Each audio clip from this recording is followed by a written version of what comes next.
Histeria Colectiva.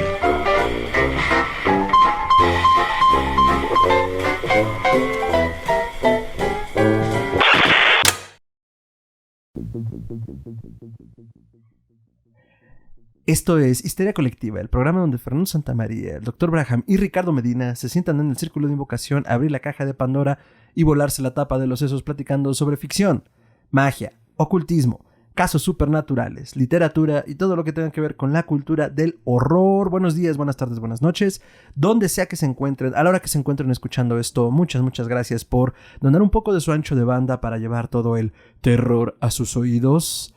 Si son trabajadores esenciales, muchas gracias por mantener el mundo girando. Cuídense mucho, quédense en casa. Si no pueden quedarse en casa o ya los están jalando a la oficina porque nadie aprendió nada de los jefes, pues bueno, cuídense mucho, cuiden a otros, lávense las manitas y pues bueno, ya saben, vacúnense, hagan caso a las señalizaciones. Esto todavía no termina, por más que los gobiernos quieran aparentar que sí, no, pero tenemos que aprender a vivir con ello y pues también por eso es importante la vacunación. Yo soy Fernando Santamaría y les doy la bienvenida al piso 666 de Evil Inc., mejor conocido como Corporación Malito. Y pues quiero presentar en un programa muy especial, que ya vieron ustedes el título, pero lo anunciaremos en su momento como es costumbre. Pero quiero dar la bienvenida a la mesa reñoña que me acompaña esta tarde. Ya, rompí la magia del podcast. Este día, lo que sea, donde sea que estemos aquí en la oscuridad perpetua. A mi derecha, el hombre, el mito, la leyenda, el doctor. Doctor, ¿cómo está?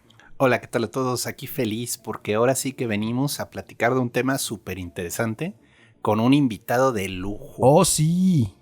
Y bueno, pues feliz de estar con ustedes. Excelente, doctor. Y pues sin más miramientos, a un gran amigo de casa le damos la bienvenida. En el círculo de invocación se manifiesta el único e inigualable Roberto Coria. Roberto, ¿cómo estás? Muy bien, querido Fernando. Qué gusto verlos, Gerardo. De veras, disfruto tanto nuestras sesiones, disfruto tanto las pasiones compartidas. Y pues muchísimas gracias por haberme convidado nuevamente al círculo de invocación. Muchas gracias. No, muchas gracias a ti, Roberto, por aceptarnos la invitación, sobre todo para hablar de un tema que nos encanta y a ti te apasiona porque te sabemos experto, uno de los grandes expertos en México sobre el vampiro, porque hoy vamos a hablar de qué, doctor, qué hay en la caja de Pandora. En la caja de Pandora, en medio de oscuridad y de efectos de sonido, sale la película de Nosferatu. Nosferatu, 1922, o sea, Nosferatu 100. Salió un poco atrasado este programa, en realidad queríamos que saliera inmediatamente después del aniversario número 100. Pero bueno, ya estamos aquí porque estamos hablando, vamos a conversar sobre un filme silente de 100 años de antigüedad. Y para romper y abrir la alfombra negra de este centenario... Roberto, Nosferatu 100 años. ¿Qué demonios? ¿Cómo llegamos a los 100 años de un filme tan relevante? Eso es muy padre, Fernando. Digo, las efemérides siempre son un pretexto para celebrar ocasiones que deberíamos de estar festejando todos los días. Realmente nos encontramos ante uno de los mejores especímenes del cine de vampiros, una película que ha rebasado completamente todas las etiquetas. ¿Qué película de vampiros? ¿Qué película de horror? ¿Qué película expresionista? O sea, vaya, todo eso es completamente secundario. Nos encontramos ante uno de los grandes clásicos de la cinematografía universal. Una película bueno, la cuestión, como te digo, de la temporalidad, yo sé que a lo mejor te hubiera gustado que el programa saliera el mero día del cumpleaños de la película, pero realmente es completamente accesorio eso. Claro. Es una película que nos va a suceder no solamente a todos los que estamos aquí presentes en este momento, a las personas que nos están escuchando, a sus hijos, a sus nietos. O sea, la película va a estar tanto tiempo como exista la humanidad y siempre va a haber un nuevo espectador que la descubre y que se sienta maravillado, porque ese es uno de los grandes poderes que tiene y el vampiro, y concretamente el vampiro de esta película. Totalmente de acuerdo, y creo que andaremos un poco en eso en cuanto a la temporalidad del filme, que si no me equivoco también hubo una temporada que se creía totalmente perdido y por fortuna, ¿no?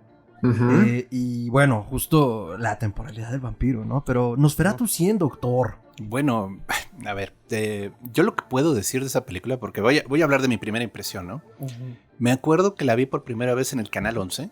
Era, no sé, adolescente, yo creo que tendría como 15, 16 años y pues el Canal 11, que es un canal aquí local de México, por si alguien nos oye fuera de la República Mexicana, es un canal cultural, es un canal que se dedica precisamente a transmitir y preservar información que luego puede no ser tan comercial en el sentido de que no es la última película de acción con Schwarzenegger, ¿no?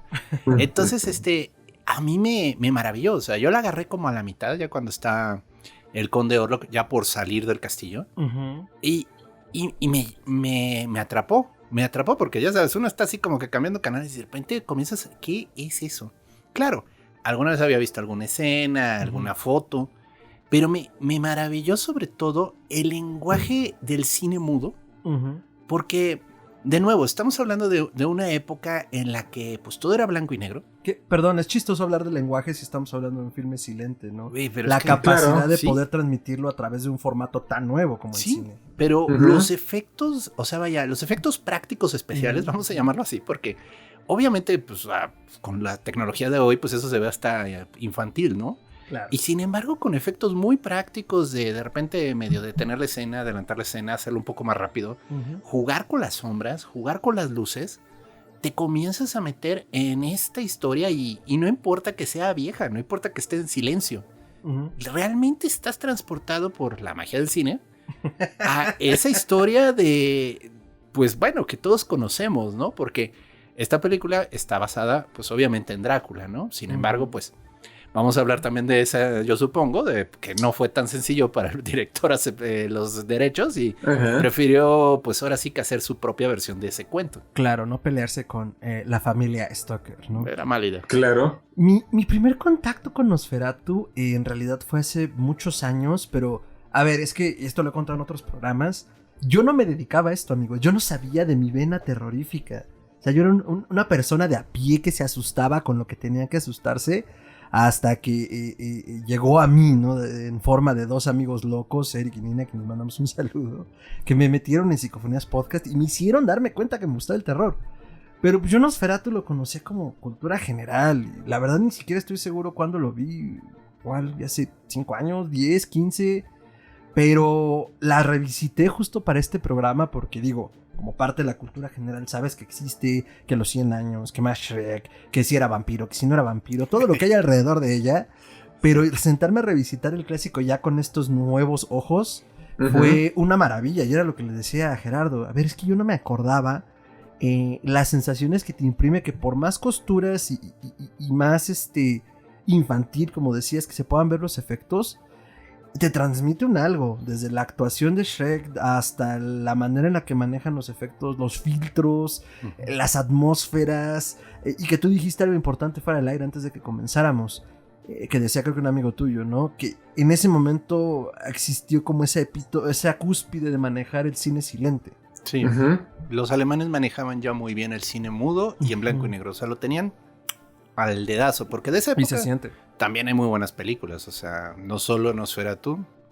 No, aquí igual le digo una tontería y son de diferentes años, pero bueno, pues yo ubico de esa época, pues el gabinete del Dr. Caligari, que... Wow, indispensable, claro.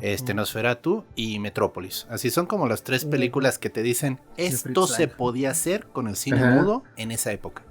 Claro, totalmente. Entonces, a mí me lo transmite y se siente. Roberto, Nosferatu, ¿cuál fue tu primer contacto? ¿Recuerdas cuándo fue la primera vez que la viste? Sí, lo recuerdo. Digo, y antes que Nosferatu, el primer amor fue Drácula. Todo sucedió en la forma de un libro, una adaptación de la novela en cómic, que me encantó inmediatamente. Algo sucedió tan pronto la devoré, y tiempo después, no podría precisar cuándo, vi la adaptación de 1931 con Bela Lugosi en el Canal 11, y me llamó muchísimo la atención, me cautivó. Es una gran película, a pesar de todos sus baches. Ese será tema de otro momento, porque no sé, el gran Leonard Wolf, el gran especialista norteamericano en vampiros y en Drácula, dice que por más que sea una película emblemática, es una película torpe, es una película que tiene muchísimos errores, pero definitivamente lo que la coloca en el estatus de clásico imperecedero es la actuación de Bela Lugosi y todo el trabajo. Y si esas vamos, él mismo dice que la versión española que se filmó al mismo tiempo durante las noches, técnicamente, narrativamente hablando, es muchísimo mejor. Pero bueno, ese es otro tema. Claro. Y yo llegué después de esto, precisamente al Canal 11 que tú mencionas, Gerardo, y vi que la iban a pasar. Y que decía que estaba basado en Drácula de Bram Stoker. Dije, bueno, pues con mis ojos infantiles, maravillado como estaba por haber tenido este contacto con el Drácula, tanto en versión literaria como versión cinematográfica.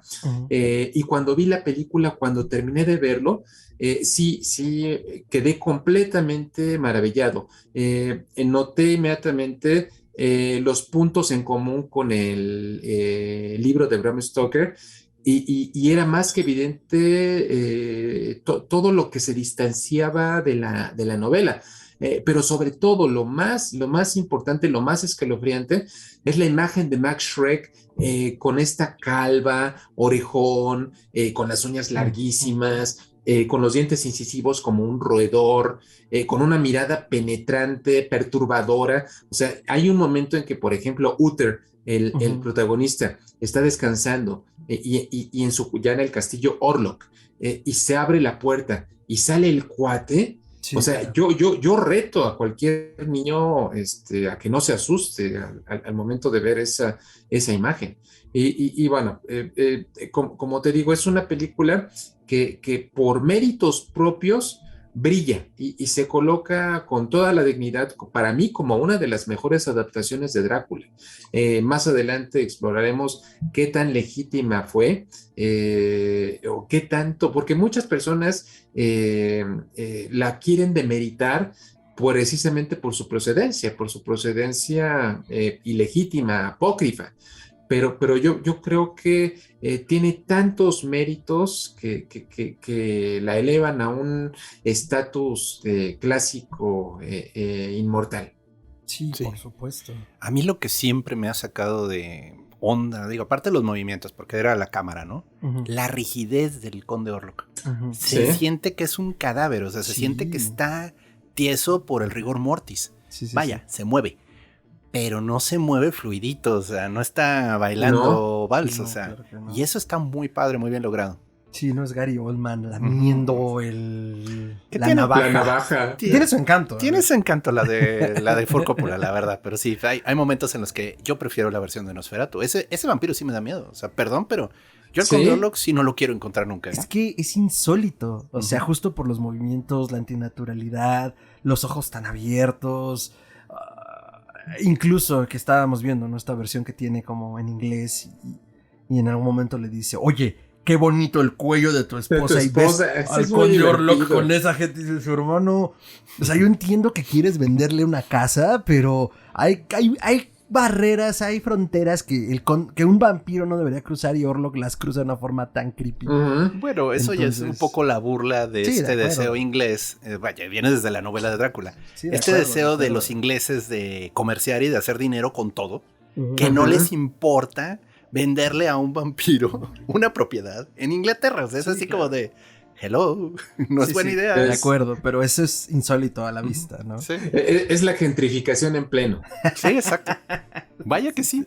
Totalmente. Porque además digo, creo que entramos como muy de lleno, pero brevemente la sinopsis de Nosferatu de 1922 de Murnau trata acerca de el joven Hot que va al castillo del Conde Orlok en Transilvania a venderle una propiedad y le va a vender una propiedad básicamente en ruinas frente a su casa. Y de hecho es bastante cómico en ese sentido, ¿no? La escena entre el corredor de bienes raíces, que es su jefe, y Hot, como de sí, véndele, ¿no? Como, sácale la lana, véndele esa que está ahí enfrente, toda horrible. Véndele esa basura. Corre, ¿no? Y bueno, obviamente todo sale terriblemente mal, y aunque se da, por supuesto, licencias por este tema de que la familia Stoker no quería, o no se dio hasta donde sé los derechos para que fuera una adaptación de Drácula, pues se dan ciertas licencias que quedan bastante bien, o sea... Sí, es una adaptación libre, pero respeta, y bien hecha, ¿no? Siento que respeta el corazón de la historia.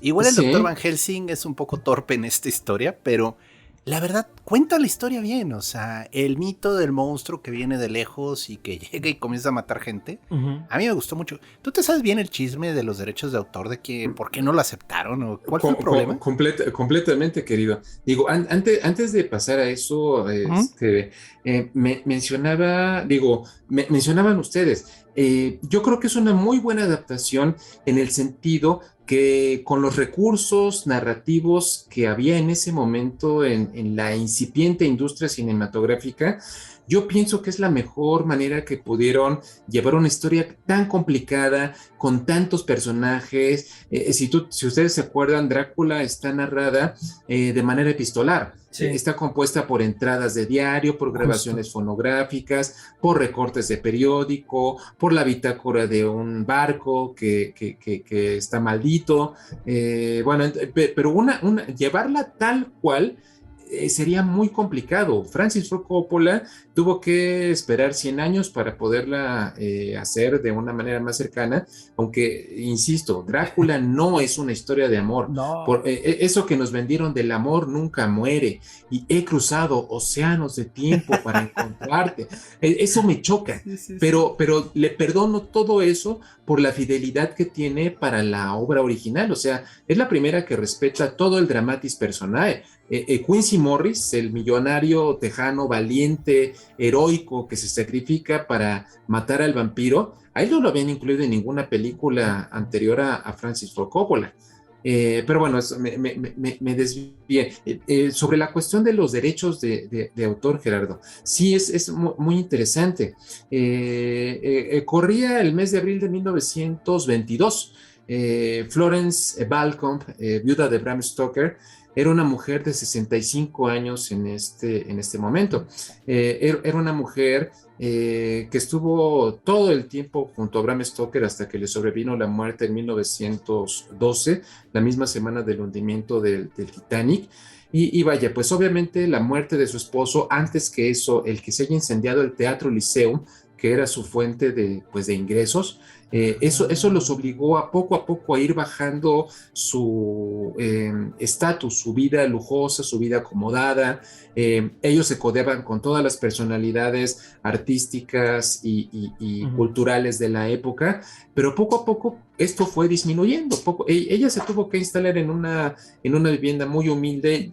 Ya había sucedido algo semejante desde que Bram Stoker estaba en la última etapa de su vida. Pero bueno, toda la situación para ella era muy precaria. Su hijo Irving Noel ya estaba crecido para ese momento, pero pues estaba completamente distanciada de él. Entonces era una mujer que tenía que sobrevivir con sus propios recursos. Entonces, ¿qué era lo que le quedaba a ella? Pues la obra de su esposo. O sea, ella era la legítima propietaria de los derechos, porque se los había legado obviamente Bram Stoker. Y bueno, llegó el momento en que Drácula comenzó a ser muy traducida en diferentes lugares del mundo. Obviamente le pagaban derechos de autor a ella. Pero curiosamente los editores alemanes fueron bastante ventajosos, no llegó un buen trato con ellos, le vieron la cara, en pocas palabras. Entonces la mujer ya desde ahí tenía la espada desenvainada. Pero bueno, llega entonces, ahí le llegó en abril de 1922 un sobre anónimo que incluía un programa de mano de una película que se llamaba Nosferatu, que la anunciaban como una adaptación de la obra Drácula de Bram Stoker.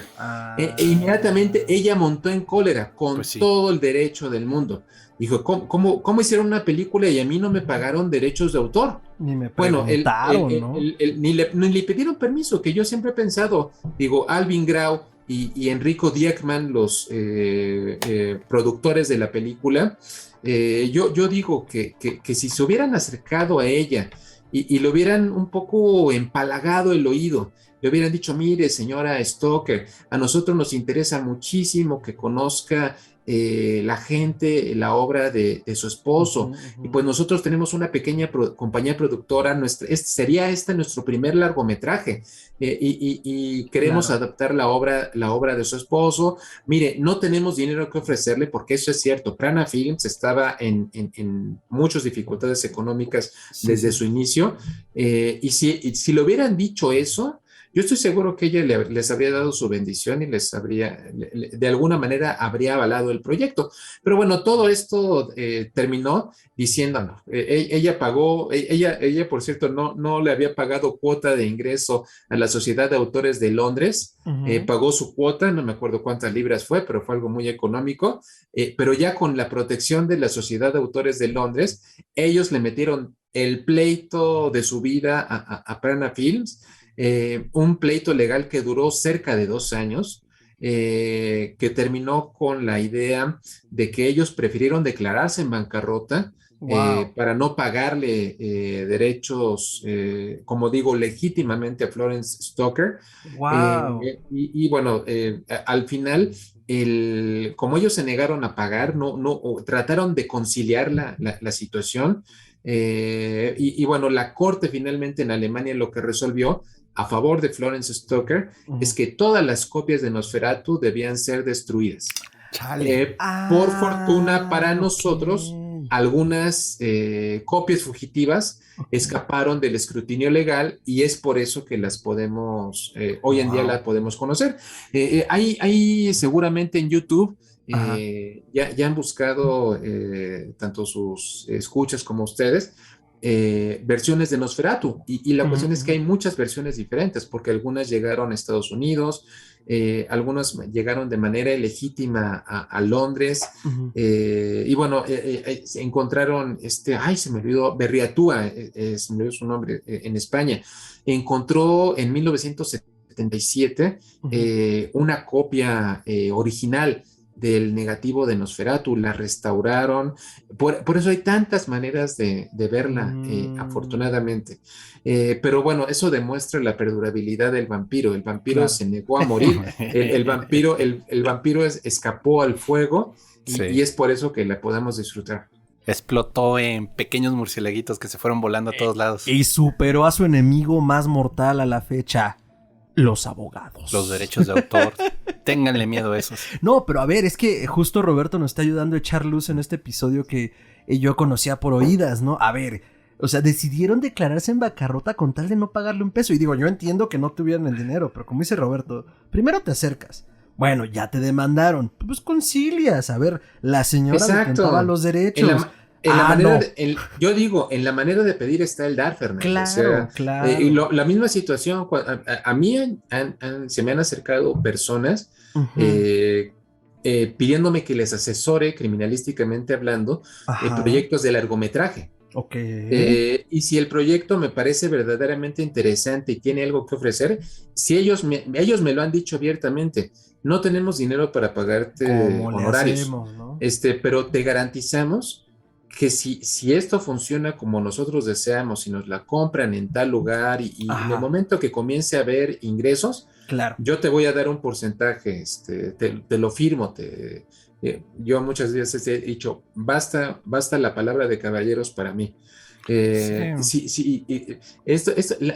cuestión es que realmente Enrico Diekman, que era digamos, la mente económica detrás de Prana Films, realmente el tipo era un defraudador. O sea, se pusieron o sea, Alvin Grau, que fue el artista visual, yo diría que el hombre que más impulsó el proyecto, hizo pósters, hizo dibujos, hizo muchos artículos. O sea, Nosferatu es una de las películas que le han invertido más en publicidad de lo que se gastaron en la propia cinta, con la intención de buscar inversionistas para otros proyectos.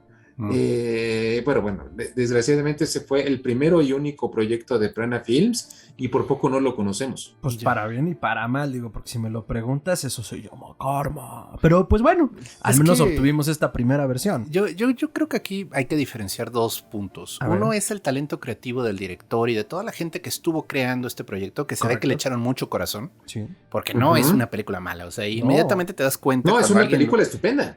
Y los ejecutivos detrás de eso, que solo querían la ganancia económica.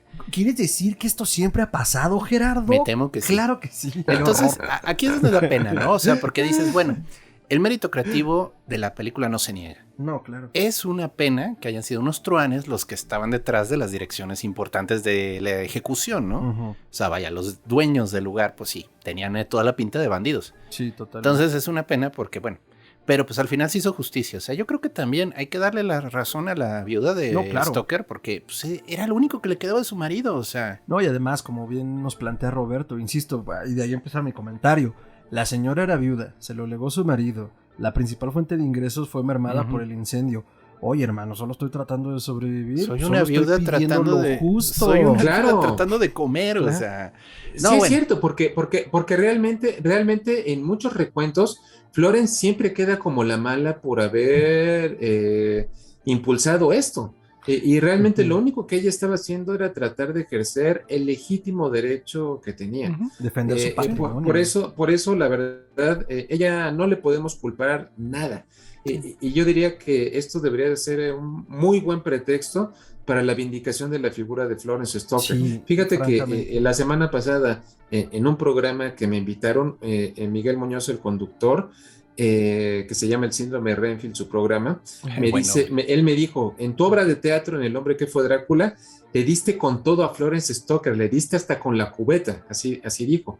Digo, no, realmente lo que hice fue señalar lo que dentro de la biografía respecto a la relación que tuvo ella con Bram Stoker, lo único que hice fue utilizar la biografía de Daniel Farson, de su sobrino.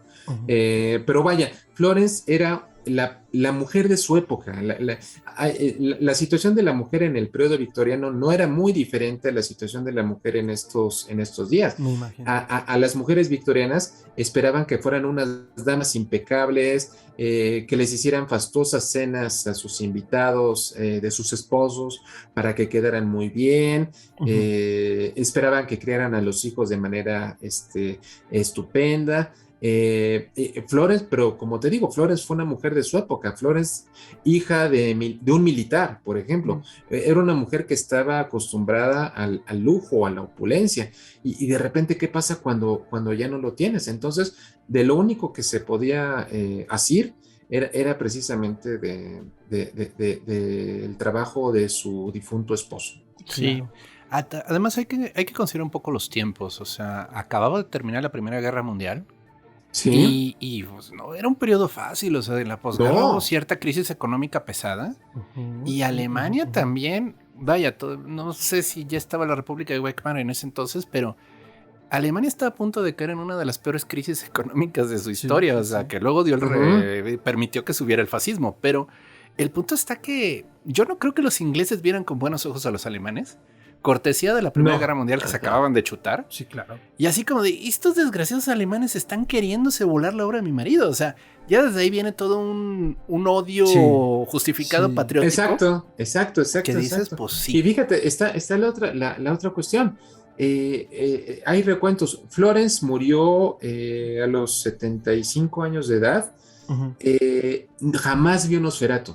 No, a pesar de que tuvo la posibilidad de hacerlo en más de una ocasión, ella dijo, yo jamás voy a ver esa cosa, y así se mantuvo hasta el día de su muerte. Sí, no la culpo. Yo aquí es un terreno para la especulación. Okay. ¿Qué habría pensado ella al momento de ver la película? Yo estoy seguro que de entrada ese, como dices, Gerardo, ese encono de los británicos contra los alemanes era muy fuerte. Y luego agrégale el hecho de que ella se sentía estafada, engañada por estos cuates, este Vival, Enrico Digman. yo creo que de cualquier manera no hubiera podido reconocer que es gran trabajo. Porque sí, yo sí creo que dentro de todas las adaptaciones que han habido de Drácula, esta es una de las mejores, o Es, al menos es una de las que más he disfrutado. es muy honesta, a mí me gustaría llamarla así, es Sí, esa es muy la honesta. palabra, me gusta. Y no tiene ese peso de todas las demás versiones, porque además era muy fresca. O sea, en ese momento el cine no había tocado el tema. ¿No? Entonces, literalmente fue la punta de lanza que abrió el. No había tocado el tema del vampirismo, pero su primer acercamiento al horror también fue alemán y no tenía mucho tiempo. Hexen. Hexen es muy buen filme. Digo, no son vampiros, pero fue un primer gran acercamiento al horror que creo que se consolida bastante bien con Nosferatu. La fantasmagoria de Hexen es impresionante. Hexen creo que es del 19. Del 17, creo que es del 17. Wow. Bueno, no. Oye, pero fíjate, si esas vamos, realmente Nosferatu no es la primera adaptación de Drácula. Okay, algunas fuentes documentan una que se hizo en Rusia en el año de 1920. Cristo Rey. Y que yo sepa, ellos jamás se acercaron a Florence Stoker. Esa película solamente la mencionan varios recuentos, pero es una película que está completamente perdida en las brumas del tiempo. No hay fotogramas, no hay impresiones o anuncios de la película, nada. Es una película, es lo que el viento se llevó. Luego, al año siguiente, en 1921, de esa sí se documenta su existencia. Una película de 1921 de Hungría, dirigida por Karol Ilastai. De esa sí perviven algunos fotogramas. La película completa está perdida, pero sí hay algunos fotogramas, sí hay copias de programa, o sea, sí hay vestigios de que la película existió. Y que yo sepa, Florence jamás se enteró de las dos películas previas. Mala suerte. Nosferatu fue la gran pagana.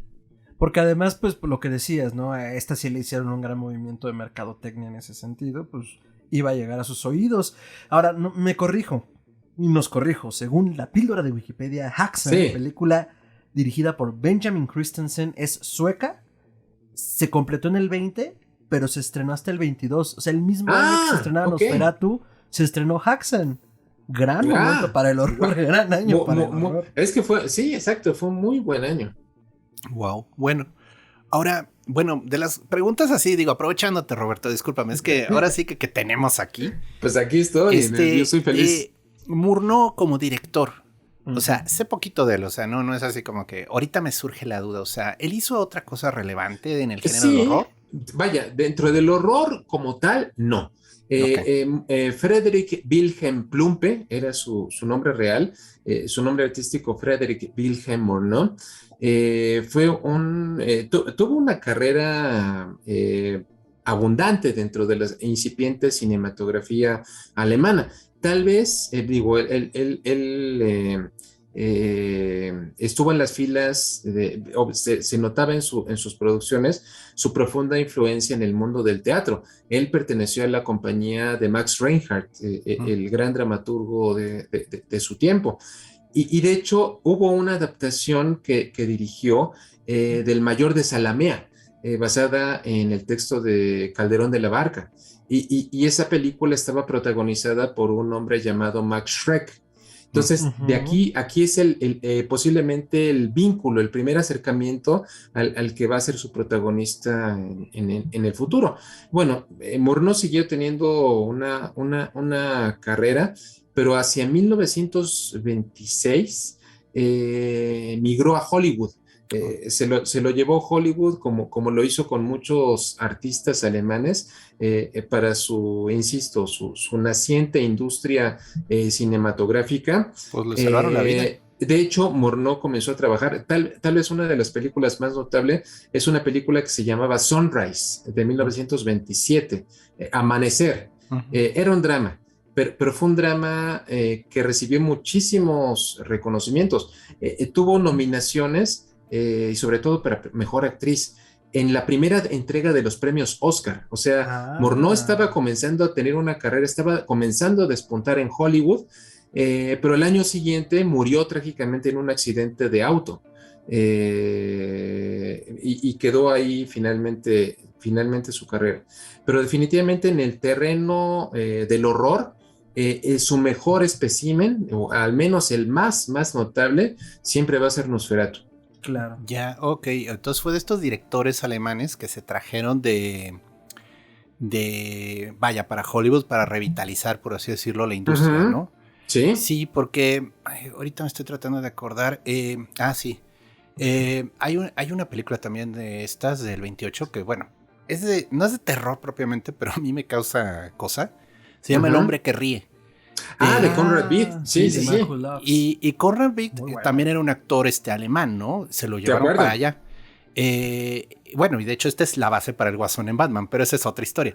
Sin embargo, se les nota luego la escuela a los actores alemanes, o sea, como que sí se les nota esas expresiones faciales como un poco exageradas, porque de las cosas que estábamos comentando ahorita que estábamos viendo la película Frillo, es cómo la cámara enfocaba a los actores y muchas veces los actores hacían viscos, o sea, como para expresar su asombro, ¿no?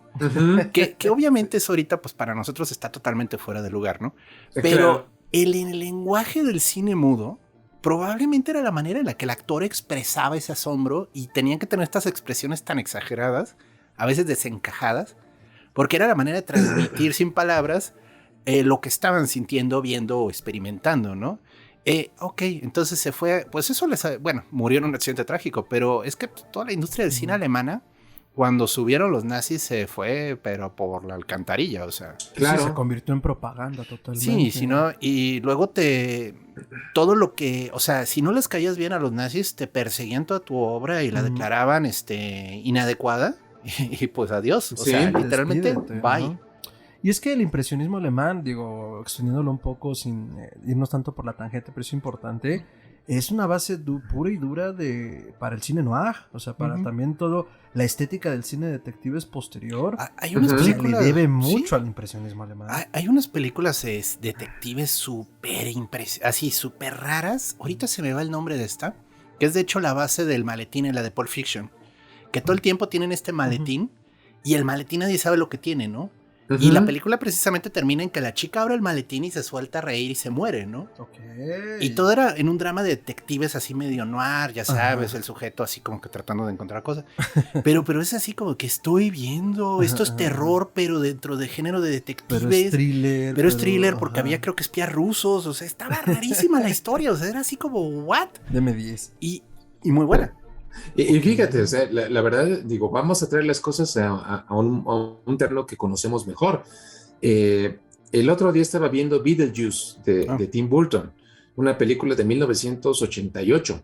Y Tim Burton le debe tanto el expresionismo con estas perspectivas imposibles, estas formas geométricas completamente alucinantes, estas actuaciones tan gestuales. O sea, vaya, es un movimiento muy, muy importante. Tú mencionas adecuadamente, perdón, tú mencionas adecuadamente El gabinete del doctor Caligari, Gerardo.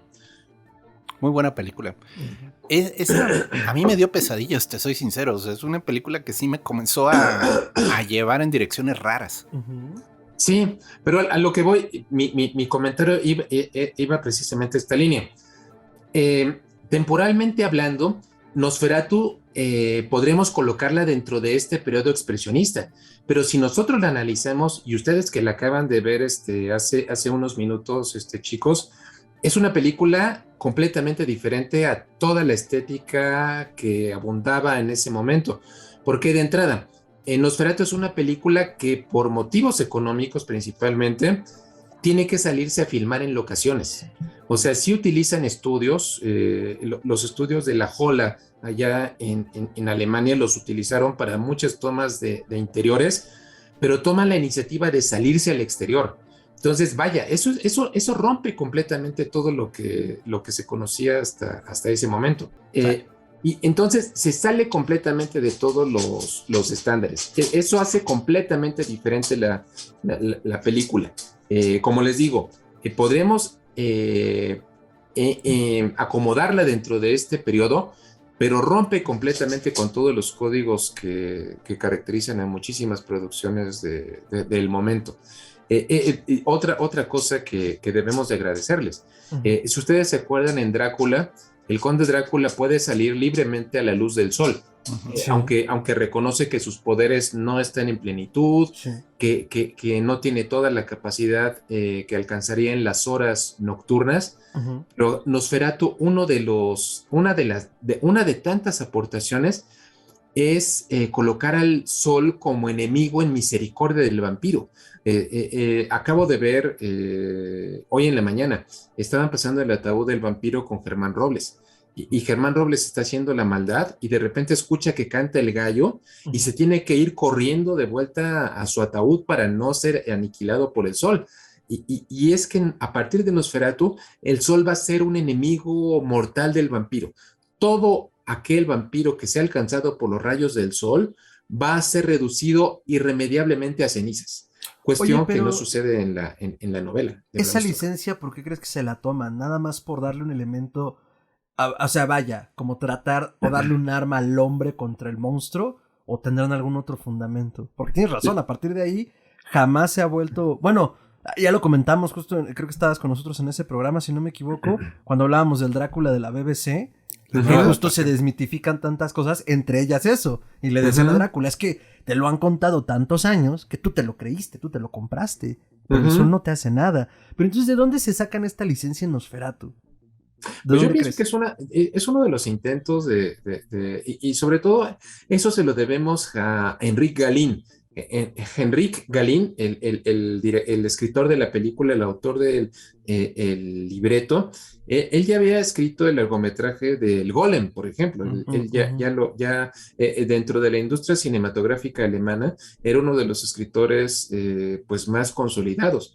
Entonces a él es al que le debemos precisamente el que haya sucedido eso. Yo pienso que lo incluyó como una manera de ponerle punto final a la historia. Y de alguna manera tratando de mencionar o poner en claro que sin importar lo oscura que pueda ser la noche, sin importar todos los males que puedan estar ahí pululando, en el momento de que surge el sol, la luz nos va a redimir, la luz nos va a renovar. Claro. O sea, yo creo que va por ahí la situación. Aunque es algo en lo personal que yo creo que tantas películas contemporáneas de vampiros abrevan acerca de esto. O sea, ustedes han visto seguramente Lo que hacemos en las sombras, que a mí me encanta esa película, la de Taika Waititi y Ron Clements. Acuérdate cómo estallan en pedazos los vampiros al momento de que son tocados por el sol. O Anne Rice en la entrevista con el vampiro. Lo que le pasa a Claudia y a la mujer, se me olvidó el nombre de Gabriel. No, Gabriel es la mamá del No, bueno, cómo el sol las tienen en un foso para que el sol las aniquile y cómo no terminan destruidas. Sí. Pero hay incluso en esa mitología de Anna Rice, creo que ya después, cuando son más poderosos, pueden resistir mucho más la fuerza del sol. Sí, de acuerdo. Y sí te lo explican, o sea, es como un tema de, bueno, si eres recién nacido como vampiro, no resistirás, eres muy vulnerable. Pero mientras más viejo y poderoso seas, sí puedes aguantar más. Bueno, ok, eso es interesante. Ahora, Max Schreck. Este es uno de estos personajes mitológicos, ¿no? O sea, en el sentido de que, bueno, se le conoce por su participación en Nosferatu, es un actor de teatro. No volvió a actuar en cine, ¿verdad? O sea, creo que fue. Sí, de hecho, Max Schreck, fundamentalmente su carrera él nació en 1857. Bueno, o sea, él era fundamentalmente un actor de teatro. Él perteneció a la compañía de Max Reinhardt, como les comentaba, a la cual estuvo cercano el propio Murnau en el inicio de su carrera, y de hecho a partir de aquí fue donde conoció a Max Schreck. Precisamente esa leyenda negra surge de la poca presencia recordable, porque el hombre tuvo, como les digo, una carrera abundante en el medio teatral y existió, pero al no haber demasiadas películas conocidas de él, y si eso le sumamos la idea de que su apellido Schreck significa susto en alemán. Ah. Al no haber una presencia constante, dijeron, ese nombre está muy curioso, o sea, ¿cómo que se apellida Susto? Seguramente es inventado, seguramente es una persona que no existe. Entonces, aquí fue cuando comenzó a circular el rumor de que lo que había hecho Murnau para hacer su película era conseguirse a un auténtico vampiro, claro, para que fuera el protagonista. Digo, ustedes vieron La sombra del vampiro con Willem Dafoe y John Malkovich. Yo no. No la has visto, tienes que verla. Culpa, él sí justo antes de entrar. Se la estaba recomendando. Fernando, tienes que verla. Me puso el trailer y yo necesito esto en mi vida. Es una excelente película, o sea, está muy bien hecha. Es una estupenda película. Y la película se va de parte de esa leyenda. Pero a ver, pero cuéntanos, Roberto, justo porque creo que lo estamos obviando para la audiencia que no lo conozca. Ajá. ¿Cuál es la leyenda de Max Schreck en el set? Pues vaya, o sea, él era un actor de método, o sea, era un actor teatral, era un actor muy disciplinado. Sí. Aquí podría, esa imagen que nosotros ya acabamos de platicar, calvo, orejón, las uñotas, todo eso, la imagen se la debemos, conceptualmente hablando, a Alvin Grau, porque Alvin Grau fue el gran responsable de hacer muchísimos dibujos, o sea, de fijar todo el aspecto visual que debía tener la película. Él fue el responsable de marcar la pauta. Pero viene ahí la cuestión. Doug Bradley, el hombre que durante muchos años hizo a Pinhead en las películas de Hellraiser, Doug Bradley, él escribió un libro que se llama Monstruos Sagrados. Y precisamente este libro va en la idea de él como actor que se benefició del maquillaje durante muchos años de su carrera. Él comenzó a hacer una investigación, un rastreo desde Lon Chaney padre hasta Boris Karloff. Es una historia de los actores que han utilizado maquillaje para poder hacer sus papeles. Qué chido. Pero lo curioso es que cuando él llega a Max Schreck y a Nosferatu, él mismo reconoce que no tiene mucha información sobre cómo fue, porque ¿quién fue el que le hizo la calva? ¿Quién fue el que le aplicó el maquillaje? ¿Quién fue a quien se le ocurrió lo de los colmillos? O sea, ese es uno de los misterios, pero yo pienso que tiene una explicación muy clara en la idea. Si Max Schreck era un actor de teatro, y ustedes saben que los actores de teatro se las ingenian, ellos ven los recursos a su alcance para poder transmitir una emoción al espectador. Yo digo que fue el propio Max Schreck el responsable de ponerse todo el maquillaje. Entonces, bueno, todo esto fortalece esa idea. Si ustedes y sus escuchas, luego de que termine el programa, quieren escribir en Google Max Schreck, van a encontrar muchas fotografías ahí del propio Max Schreck, fotografías sin maquillaje. Sí, claro. Y era un cuate muy delgado, de cabello muy, muy corto, vaya, o sea, es un hombre que sí existió, punto. Bueno, perfecto, pero bueno, es una leyenda que yo quería tocar. No, y la leyenda en el set, ¿no? Que todo es estupenda. Max Schreck debe de ser un vampiro, ¿no? Sí. Entonces, la sombra del vampiro, como bien decía, digo, yo he visto solo el tráiler y nada más de ver el tráiler de menos de un minuto estoy volado de la lona, entonces lo necesito. Aprecio mucho. Tienes que verla, Fernando. Sí, vale mucho porque Murnau tiene diálogos con el vampiro muy valiosos, o sea, están muy bonitos porque no están, o sea, vaya, yo leí una reseña hace muchos años de esta película y lo que decía el reseñador era, es muy difícil hacer una historia sobre una historia, o sea, es muy fácil comenzar a caer en tropos comunes, en chistes, en burlarte de la película, y se hace una adaptación muy decente. De hecho, si uno ve la película de Nosferatu original al lado de esta, las escenas las están repitiendo, o sea, no están solo inventándose el set. Eso está muy padre. Pero hablemos de las adaptaciones que ha habido del filme de Nosferatu, porque ha habido más de una, ¿no? Bueno, pero tú dime, Roberto. ¿Qué ibas a decir, Roberto? No, por supuesto. Pero antes de ir, ahorita que estabas mencionando La sombra del vampiro, un aspecto interesante, el fotógrafo reconocido en los créditos de la película de Nosferatu de 1922 es Fritz Arno Wagner. Pero hubo otro cinefotógrafo que no tiene crédito, que se llama Gunther Krampst. Y si tú te acuerdas, en La sombra del vampiro, juegan precisamente con eso. En Nosferatu termina comiéndose al cinefotógrafo poco conocido, y es por eso que tiene que asumir, que Fritz Arno Wagner es el que tiene que asumir el crédito, y es el que se queda como fotógrafo principal de la película, pero todo fue porque Nosferatu se comió al otro. Punto. Claro. Pero bueno, perdón. No, está muy bien, Roberto. Retomando lo que decía Gerardo, adaptaciones. Hay La uno de adaptación, Herzog, ¿no? bueno, el remake de 1979 de Werner Herzog es muy, muy bueno. Yo diría incluso que es uno de, eso nos podría remitir al tema del remake. Yo siempre he pensado que el buen remake es aquel que aporta algo a la historia, sea respecto a los dilemas de los protagonistas, haciéndolos pertinentes para la época en la que nos encontramos. Uh-huh. Y el caso de la versión de Werner Herzog es completamente, no solamente respetuoso por lo que respecta a la historia. Haber escogido a Klaus Kinski como el Nosferatu del título de la película, es un vampiro completamente melancólico, sufrido. De hecho, y esto es algo que va desde la versión original. La idea del Nosferatu, que muchos dicen que significa portador de plaga. Pero realmente la palabra Nosferatu se la debemos a Bram Stoker.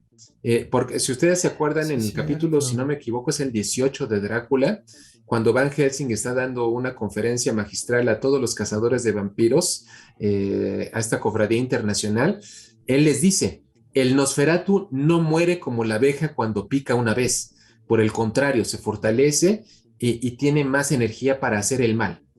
Pero bueno, Bram Stoker seguramente tomó la idea de la palabra Nosferatu a partir de un libro que se llama La tierra más allá del bosque, de Emily Gerard, donde mencionan a un ser que dice Nesufuritu, así dice.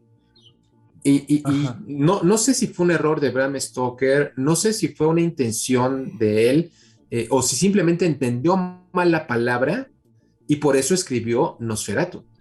Pero como sea que haya sido, sería? Es un gran nombre. O sea, Nosferatu es poderoso, es misterioso.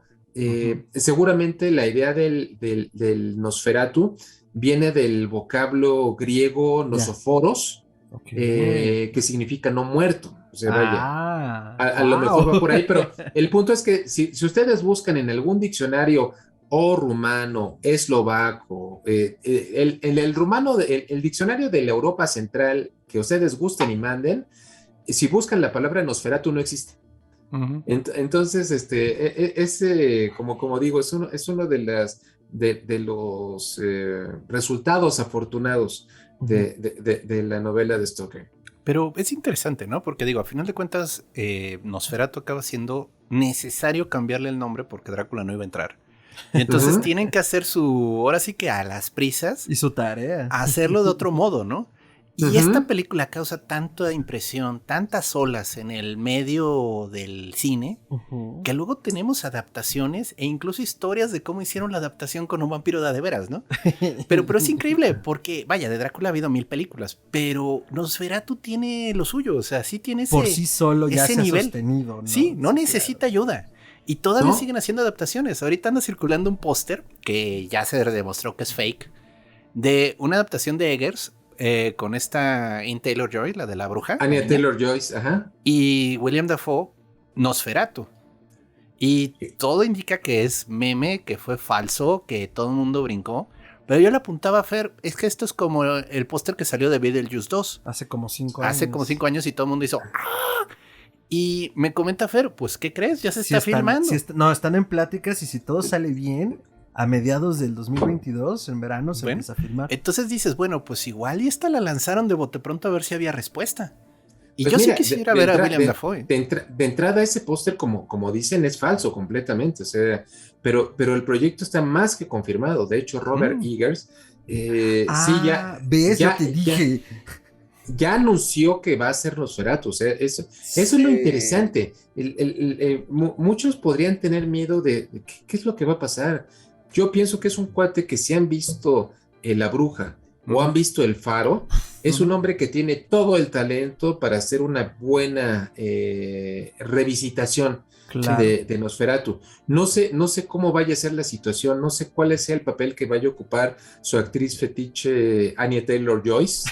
No sé qué es lo que vaya a pasar. He leído muchas historias desde las que mencionan que Anya sería Ellen, la mujer, la protagonista de la historia, y he leído otras que dicen que va a jugar con la cuestión del género, que no va a ser un Nosferatu, que va a ser una Nosferata. Entonces, bueno, habría que ver qué es lo que tiene este hombre para ofrecernos. Pero definitivamente de que tiene el talento para hacer algo bueno, yo creo que sí. Definitivamente, Sí. porque además la última película que sacó, que no he visto, pero el tráiler también se ve solo espectacular. La del norteño. del Northman. El Northman, sí, claro. Entonces, si alguien tiene las tarjetas bien puestas, las cartas bien puestas para sacar un Nosferatu, que yo creo, y esta es una opinión mía, que valga la pena, es Eggers. Bueno, De acuerdo. Miren, no hemos visto la del Northman, pero les voy a decir lo que yo espero. Pero esta es mi expectativa. Ok. Este señor siempre toma un tinte supernatural en sus obras. O sea, lo sobrenatural está rodeado. Y folclórico. Y folclórico. Puede que juegue con el concepto del Daugr, que es un muerto levantado. O sea, literalmente. Para Nosferatu. No, para la del Northman. Para el Northman. O sea, literalmente. Un poco como la idea del Renacidos. Es alguien que han de haber dejado muerto. Y por X azares del destino regresa, ¿no? Pero al punto de que ya no saben si está vivo o está muerto. O sea, no es que sea supernatural y vuele y comience a lanzar rayos de sus ojos, pero va a ser una historia basada en una venganza, pero con un tinte así de esto no es normal. O sea, está pasando algo muy, muy feo. Porque los nórdicos tienen unas historias de seres similares a vampiros muy feas. Claro. O sea, sí son entidades muy desagradables allá en el norte. Entonces puede irse por ahí y estaría padre. Ahora, yo creo, y bueno, ahora sí que ya atando un poquito todas nuestras ideas, ¿qué hace Nosferatu especial de Drácula, por ejemplo? Yo creo, o sea, y es mi opinión, o sea, yo abro porque pues ahora sí que estoy tratando de llevar esta discusión. Yo creo que las dos cosas que lo hacen especial es uno, es un monstruo. O sea, te han querido vender mucho luego un Drácula seductor, medio amable, medio simpático, humano, punto, que detrás hay un monstruo. Nosferatu es un monstruo. O sea, no hay manera de esconderlo. Es un monstruo. Y es un asesino despiadado, porque, vaya, todas estas escenas de la plaga que se extiende, la peste, que en la de Herzog lo pone más en el nivel de la histeria que le produce a la población tener una plaga, que esas escenas están padrísimas. Hasta el paroxismo, sí, ¿no dices? Está muy padre esa de la reacción del pueblo, porque vaya, en la moda no tienen tiempo para hacerlo y solo son ataúdes y ataúdes y ataúdes y gente poniendo marcas en las puertas, pero la comunidad comienza a reaccionar. Bueno, pero el punto es un asesino despiadado. O sea, desde que se planta en la comunidad a la que llega, comienza a morir, pero no una persona, no dos. Se comienzan a morir de decenas. O sea, el tipo literalmente va a convertir al pueblo en un pueblo fantasma en cuestión de semanas. Y esas dos cosas le añaden un nivel de tensión a la narración. Porque no es solo Drácula paseando en un club nocturno a ver a quién se liga y se come, ¿no? Aquí estamos. No, pues les digo, es que hay una película, Drácula 2000, que toma un poco esa idea, ¿no? De Drácula moderno. Pero no es mala. A mí me gustó. O sea, digo, está sonzona, pero está divertida. O sea, lo bueno es eso. O sea, Drácula como que lo han tomado más del lado seductor, amable, el caballero. Y no, este es un verdadero depredador. O sea, desde que sale. Lo ves y dices, híjole, no, me voy a otro lado, discúlpenme. Y bueno, pero no sé, ¿ustedes qué opinan? ¿Qué hace diferente Nosferatu, así desde el punto de vista de la criatura, de la historia, la narración? Pues, yo comulgo contigo, Gerardo, porque las películas nos han enseñado que el vampiro es atractivo, es seductor, es temible para los hombres, pero fascinante para las mujeres. O sea, vaya, Jorge Berwengoitia en un vampiro, en un ensayo que tiene que se llama Vida de los vampiros, él dice que los vampiros pertenecen a las mejores familias, que siempre son seductores, que siempre son atractivos. Y en el caso de Nosferatu si tú te fijas, realmente es para mí un aristócrata decadente. Es un cuate solo. Bram Stoker le dio al conde Drácula el beneficio de tener sirvientes gitanos que le anduvieran cargando sus cajones llenos de tierra. Cierto. Pero no, aquí en Nosferatu el pobrecito vampiro es el que tiene que hacer solito las cosas. Ah, ya sé. Es interesante sobre todo en esa idea. Y yo creo que es uno de los aspectos que hace vigente la historia, la época en la que estamos viviendo, la época de la pandemia. Una época donde un enemigo silencioso es capaz de diezmar a miles de personas, como ha sucedido durante los más de 2 años que lleva esta pandemia. Yo creo que ese es principalmente el aspecto que la distingue y que es una historia que no ha sido tantas veces visitada. Si ustedes se acuerdan, casualmente también es de 1979, de la adaptación para televisión, pero luego compilada como película, de La Hora del Vampiro, de Top Hopper, de Salem Slot, basada en Stephen King. En la novela de Stephen King, Barlow, el vampiro, es un cuate perfectamente estructurado, calculador, le deja a sus perseguidores una carta donde verdaderamente es un documento sobre la historia del vampirismo en la humanidad. Pero es un vampiro, como les digo, educado. Pero ¿qué es lo que hace Top Hopper?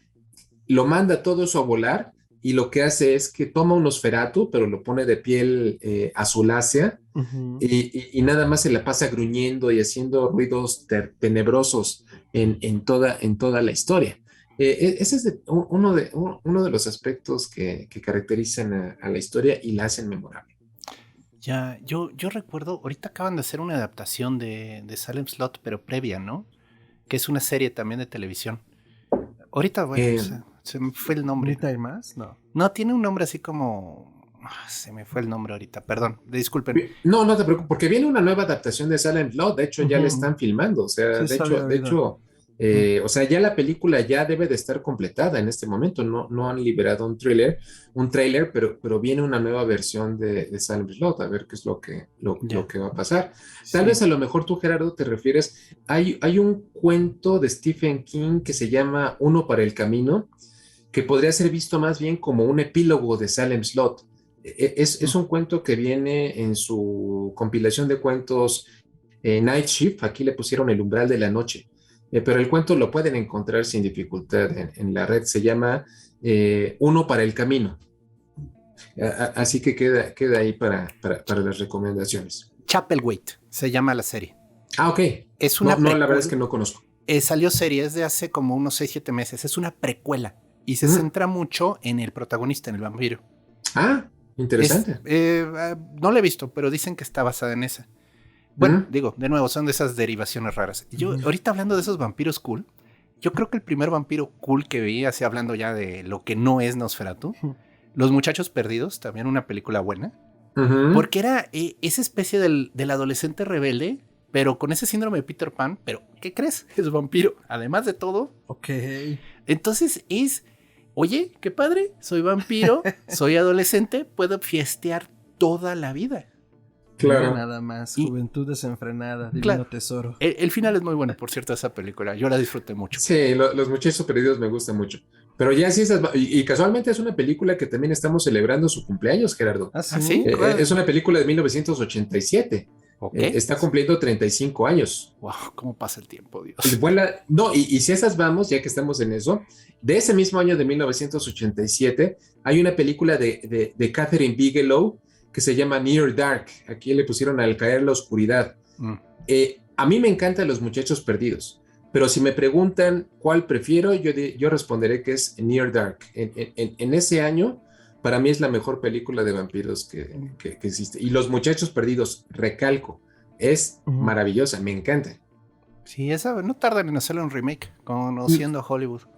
No lo dudaría, querido, no lo dudaría. Conociendo a Hollywood que no le gusta pagar escritores. Sí, y solo reciclar las cosas. Yo creo que el Nosferatu como tal, o sea, primero voy de acuerdo con ustedes, es que es un monstruo, es el primer planteamiento de el monstruo como es. Y creo que es parte de lo que, ahora lo entiendo, de lo que me incomoda al ver a Orlok, ¿no? Porque tiene esa mirada depredadora, porque sabemos perfectamente a lo que va, ¿no? Por qué quiere la propiedad, por qué alude a la esposa de Hot. Y digo, la verdad no me había quedado el 20 hasta que lo mencionó Roberto. Todos los tropos con los que nacen con Murnau y con Nosferatu, y que a la fecha son parte fundamental del mito del vampiro, ¿no? Entonces, todo eso humano que podía tener, o toda esa clase que podía tener, pues ahí está. Algo más que pueda diferenciarlo, además de ser un monstruo, que pues de algún modo, y creo que lo fuimos desmenuzando sin querer queriendo a lo largo del programa, esta fórmula social que sí tiene, en el sentido de la clase alta, la clase baja, la plaga, cómo lo afecta, que ya había tocado Poe en muchos niveles cuando hace la muerte de la máscara roja,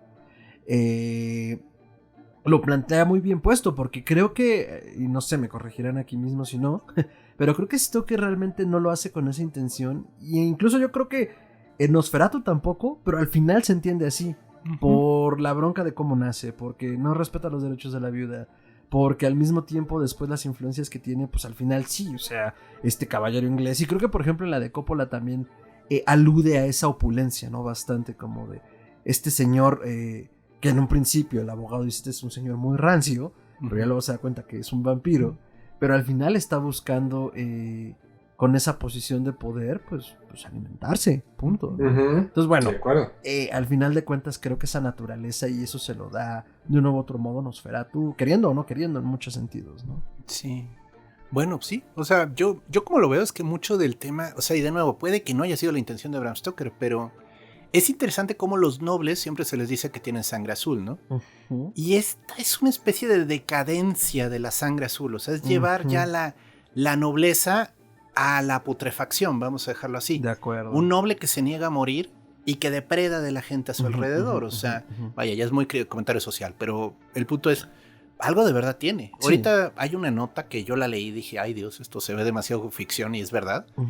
Se están descubriendo que si te inyectas sangre joven, entran células madres a tu sistema y es una manera de rejuvenecer.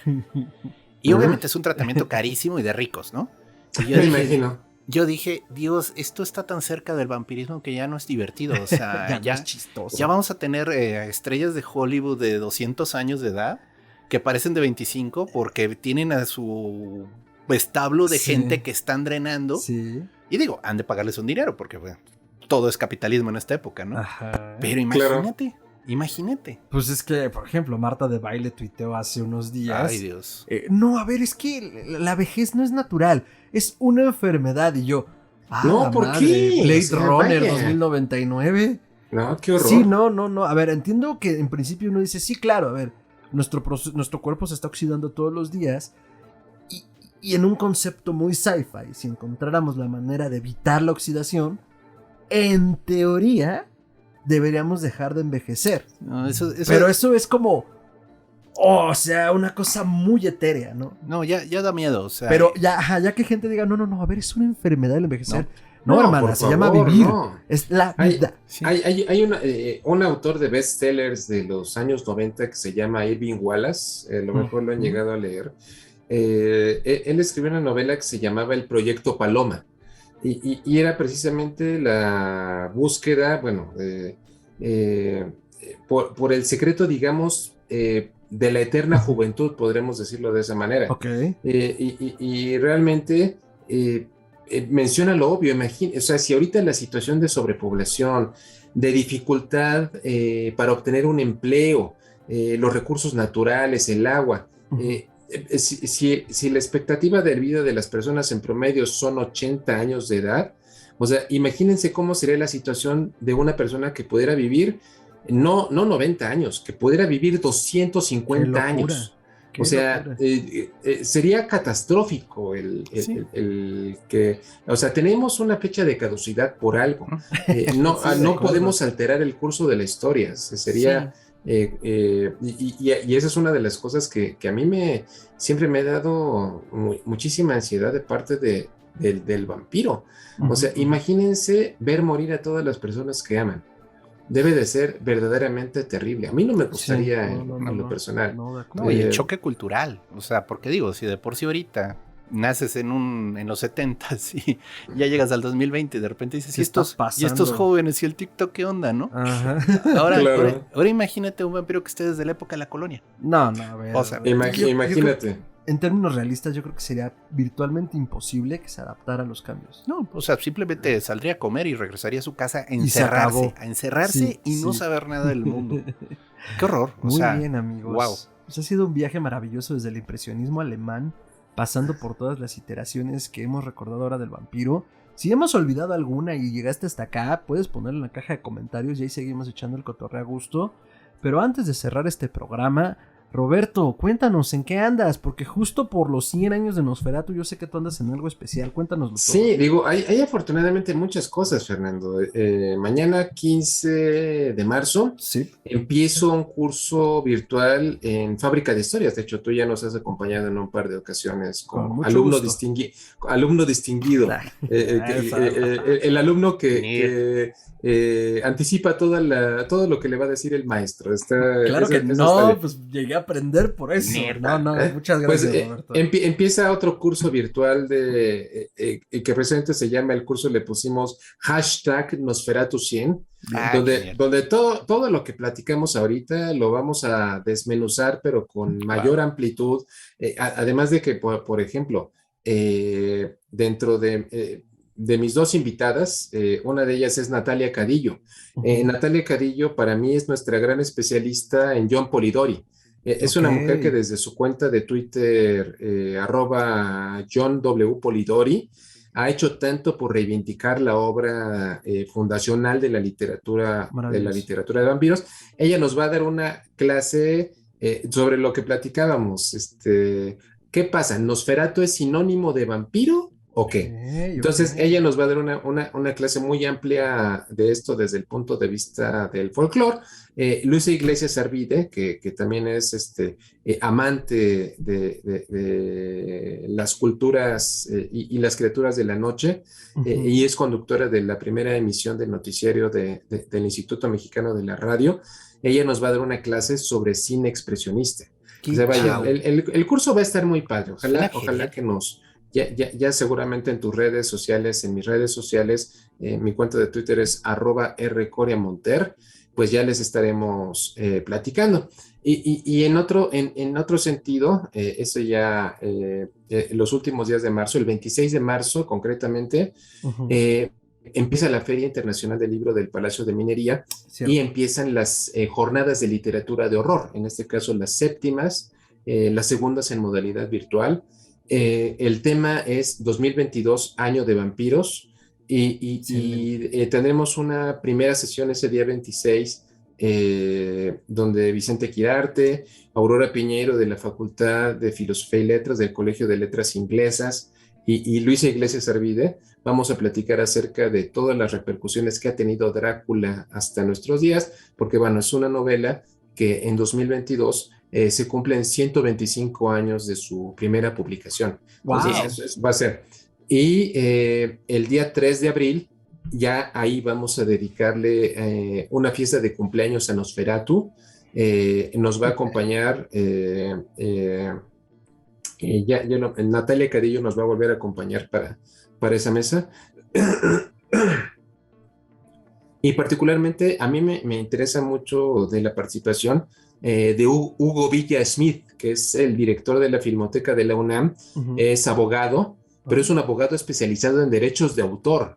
Entonces, él nos va a platicar mucho acerca de todas las implicaciones legales que tuvo todo este episodio de Nosferatu, y nos van a acompañar Pablo Guisa, que es el director de Mórbido, y Abraham Castillo, que es el programador del festival. Entonces, bueno, también en mis redes sociales estaré publicando toda la información. Ojalá que nos puedan acompañar tanto a mi curso como a las 2 jornadas de literatura de horror. Suena increíble. Ahí nos estaremos haciendo presencia de alguna manera con el poder vampírico. Por Qué favor. maravilla, Roberto. Un montón de actividades, todas relacionadas en este gran año para el vampiro. Así es. Por supuesto, saludos al buen Abraham, a Pablo, a Luisa, quien nos compartió Claro. proyectos, foros y pues sobre todo mandando el evangelio del terror y este año el del vampiro. Qué ricura. La verdad es que es un buen año para el horror. Sí. Y pues eso, doctor, sus redes. A mí me pueden encontrar como Chuntaro Melquisedec en Twitter, eso es @chuntarome. Dense una vuelta porque es donde comparto más. En Facebook me pueden encontrar en una fanpage que es Gerardo Braham, de ahí nomás para avisos, por ejemplo, ahorita que Roberto subió, bueno, cuando vea su aviso de su curso, igual y lo comparto ahí para que quede. Pero en general es solo para ese tipo de participaciones. Y bueno, pues muchas gracias. Estoy muy... De veras que quedo súper satisfecho por toda la plática que tuvimos, Roberto. Sí, está muy padre. Yo la he disfrutado mucho, creo, Gerardo y Fernando. Maravilloso, pues ya lo saben. Si quieren saber más del vampiro y de Nosferatu, acá tienen toda la estela de actividades. Y les vamos a dejar acá abajo en la descripción la liga para la inscripción del curso. Porque todavía tienen hasta mañana para antes de que empiece. Y la verdad es que si quieren aprender sobre el vampiro, ahí es el lugar. Entonces, igual por ahí nos veremos las caras seguramente. Y pues nada, a mí me pueden encontrar en redes como @mantrasaices con i latina doble al final. Y Histeria Colectiva Podcast lo encuentran como Histeria Colectiva Podcast en todas las plataformas donde escuches podcast. Y en las redes como podcast.histeria en Instagram, Podcast Histeria en todas las demás. Y también pueden visitar histeriacolectivapodcast.com y hacer llegar sus comentarios, añadiduras a histeriacolectiva@gmail.com o en cualquiera de nuestras redes sociales por mensaje directo o en los comentarios. Ya lo saben, suscríbanse, denle en campana, me enterroriza y en todo lo que tengan que darle para que llegue todo el terror a sus oídos. Y pues nos estaremos viendo en todas estas actividades. Roberto, muchísimas gracias por compartir con nosotros un poco de los 100 años de Nosferatu. Y pues seguiremos hablando seguramente lo que resta del año en algún momento, no solo del horror, sino del vampiro. Y pues esperamos tenerte acá en el Círculo de Invocación. Ustedes saben que yo estoy completamente a su disposición, Fernando y Gerardo. Gracias. Disfruto muchísimo platicar con ustedes. Los considero correligionarios. Son personas que han hecho de esto un divertimento, pero no un divertimento peleado con el lado académico. O sea, hay algo, claro, no. hay un sustento importante de todos los temas que abordamos, pero yo creo que acercarlo de una manera atractiva para las personas que lo escuchan, eso es algo que no tiene precio. Pues le deseo una larga vida a su proyecto. Gracias. Y el agradecido con la invitación soy yo. Bien, bueno. Muchas gracias, Roberto. Y pues gracias a ustedes, audiencia. Nos vemos en la siguiente emisión. Cuídense esos cuellos y lávenselos bien, porque a un vampiro le gusta comer su comida bien limpia. Claro. Y pues nos vemos. Hasta entonces. Hasta entonces.